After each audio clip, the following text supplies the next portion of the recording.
Olá, vamos falar de um assunto bem interessante hoje. O 1º de abril. Para muita gente, né, é só um dia de brincadeira, tudo na boa, mas e se a gente pensar por um outro lado? E se para algumas pessoas a decisão de não participar disso não é falta de bom humor, mas sim uma convicção espiritual bem profunda mesmo? É essa ideia que a gente vai explorar agora. E aí a gente já chega na pergunta principal. Tá, mas é só uma piada inocente ou não é? Bom, de acordo com essa perspectiva que estamos analisando, a resposta vai muito, muito além disso. Na verdade, ela está ligada à questão mais fundamental de todas, a identidade de uma pessoa. Então, o ponto de partida para entender tudo isso é uma única palavra: identidade. Segundo essa visão, evitar o dia da mentira não tem nada a ver com ser contra a diversão. Tem a ver com fazer uma declaração poderosa sobre quem se é de verdade, na essência. E aqui está o ponto que muda tudo. A gente não está falando de uma regrinha moral ou de um costume, sabe? É uma posição puramente espiritual. Quando alguém decide, olha, eu não celebro a mentira, na verdade, essa pessoa está alinhando as próprias atitudes com a natureza de Deus. E isso transforma o que parecia um pequeno gesto em uma declaração de fé gigantesca. E isso nos leva direto para o pilar teológico que sustenta todo esse argumento. A ideia é bem simples, mas ao mesmo tempo muito profunda. Deus não apenas fala a verdade. Na sua própria essência, ele é a verdade. Essa passagem bíblica aqui é a chave de tudo. Eu sou o caminho, a verdade e a vida. Olha só, quando Jesus diz isso, ele não está só dando um ensinamento, ele está definindo um padrão absoluto. A verdade deixa de ser uma coisa abstrata e passa a ser uma pessoa, nele. É uma virada de chave completa no jeito de pensar. Então, o ponto crucial é esse: a diferença entre ensinar a verdade e ser a verdade.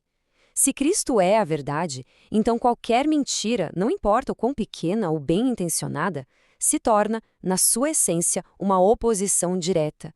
Não há uma regra, mas a própria pessoa de Cristo. Certo. Se a verdade tem uma origem divina, da onde vem a mentira?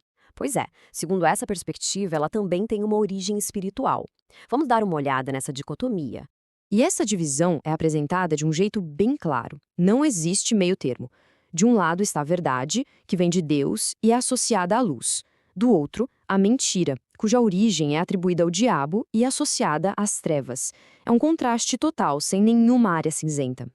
E aqui está a definição que amarra essa ideia. O termo pai da mentira vem direto de uma fala de Jesus. E o que isso quer dizer? Que nessa visão, qualquer ato de mentir, mesmo que seja só de brincadeira, acaba se conectando a uma natureza espiritual que é o oposto do reino de Deus.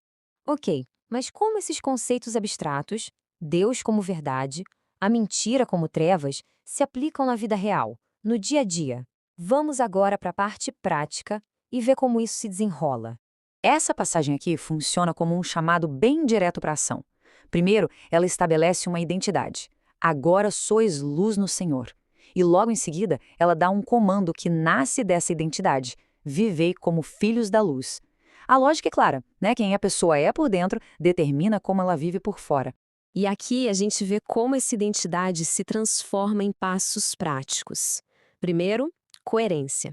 Alinhar o que se acredita com o que se faz. Segundo, a ideia de que não dá para fazer concessões. Luz e trevas não se misturam. E terceiro, um papel ativo de expor o que é falso, começando pela própria vida. Agora vamos mudar um pouco o foco. Sair da convicção interna para olhar o impacto externo. Como essa decisão pessoal de rejeitar a mentira pode se tornar um testemunho para o mundo? O ponto central aqui é a consistência. A ideia é que o evangelho não é só sobre evitar os pecados grandes, é sobre santificar também as pequenas coisas, as atitudes do dia a dia. Uma mentirinha pode parecer sem importância para nós, mas o padrão de medida não é a nossa escala de gravidade, e sim a natureza perfeitamente verdadeira de Deus. E é aqui que a teoria se encontra com a prática. Numa cultura em que a verdade muitas vezes é flexível, usada como convém ou só para entreter, alguém que se recusa a participar disso acaba se tornando um sinal.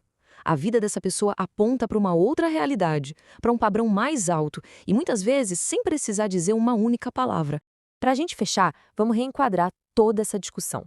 A fonte propõe que isso não é sobre uma atitude negativa de não fazer algo, mas sim sobre uma celebração positiva de outra coisa. E este é o coração de tudo. A questão do 1º de abril é só um sintoma, uma manifestação de um compromisso muito maior, que é diário. O foco não é em evitar um dia, mas sim em abraçar uma identidade em todos os dias do ano.